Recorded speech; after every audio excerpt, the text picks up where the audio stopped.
नमस्कार, नक्षत्र दुनिया चैनल में आप सभी का हार्दिक स्वागत है। मित्रों, आज के वीडियो में हम ये जानेंगे कि कुंडली में विवाह के योग किस प्रकार से देखे जाते हैं। कुछ विवाह के योगों पर आज के वीडियो में डिस्कस किया गया है। इसके अलावा संभावित समय क्या हो सकता है, इस पर भी चर्चा करेंगे। मित्रों, आज सुबह के वीडियो में हमने विवाह में विलंब का क्या कारण हो सकता है, इस पर विचार किया था। यदि आपने वह वीडियो नहीं देखा है तो वह वीडियो अवश्य देखें, उसकी लिंक मैंने डिस्क्रिप्शन में दी हुई है।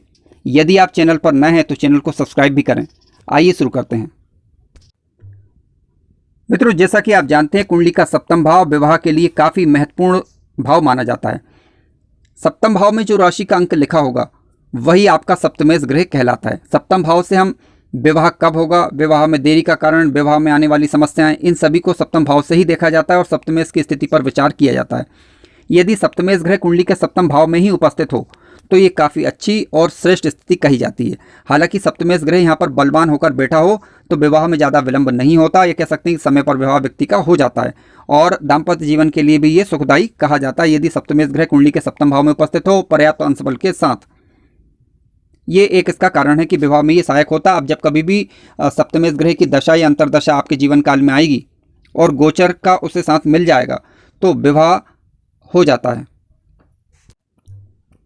आइए अब दूसरे बिंदु पर विचार करते हैं। मित्रों, गुरु ग्रह कहीं से भी यदि कुंडली के सप्तम भाव को देख रहा हो या गुरु ग्रह सप्तम भाव में उपस्थित हो तो विवाह में ज़्यादा विलंब नहीं होता। कह सकते हैं कि विवाह समय पर हो जाता है। हालांकि सप्तमेश की स्थिति मायने रखती है, परंतु फिर भी यदि लड़की की शादी हो रही है तो गुरु ग्रह की स्थिति को देखा जाता है। यदि गुरु ग्रह कुंडली के सप्तम भाव में उपस्थित हो या कहीं से भी गुरु ग्रह की दृष्टि सप्तम भाव पर पड़ रही हो तो सामान्यतः वैवाहिक जीवन अच्छा रहता है और कह सकते हैं कि विवाह समय पर लगभग हो जाता है, यदि अन्य कोई विवाह प्रतिबंधक योग ना बन रहे हो तब। अब आइए अगले बिंदु को समझते हैं। यदि मान लीजिए लड़के की शादी की बात चल रही है तो शुक्र की स्थिति काफ़ी मायने रखती है। हमें ये देखना होगा कि शुक्र ग्रह कुंडली के सप्तम भाव में यदि उपस्थित है पर्याप्त अंशबल के साथ तो काफ़ी अच्छी और श्रेष्ठ स्थिति ये कही जाएगी। यदि कुंडली के लग्न भाव में भी शुक्र ग्रह उपस्थित है और सप्तम भाव को यदि देख रहा है तो विवाह में ज़्यादा देरी नहीं होती। कह सकते हैं कि विवाह समय पर लगभग हो जाता है।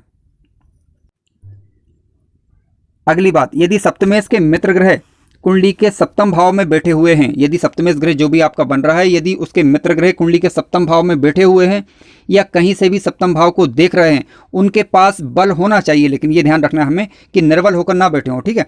पर्याप्त अंशबल के साथ बैठे हों या फिर कहीं से भी सप्तम भाव को देख रहे हों तो जब कभी भी उन ग्रहों की दशा या अंतरदशा आएगी और उन्हें गोचर का साथ मिल जाएगा तो ऐसी स्थिति में विवाह के योग बन जाते हैं। आइए अब अन्य स्थिति पर विचार करते हैं। यदि कोई विवाह प्रतिबंधक योग ना बन रहा हो तो लग्नेश यदि कुंडली के लग्न भाव में ही बैठ जाए या सप्तम भाव में ही बैठ जाए तो विवाह सामान्यतः व्यक्ति का हो जाता है। यानी विवाह के योग बनाने में लग्नेश यहाँ पर सहायता करते हैं। हमें केवल ये देखना है कि लग्नेश और सप्तमेश में तात्कालिक मित्रता हो जाए तो काफ़ी अच्छा रहेगा।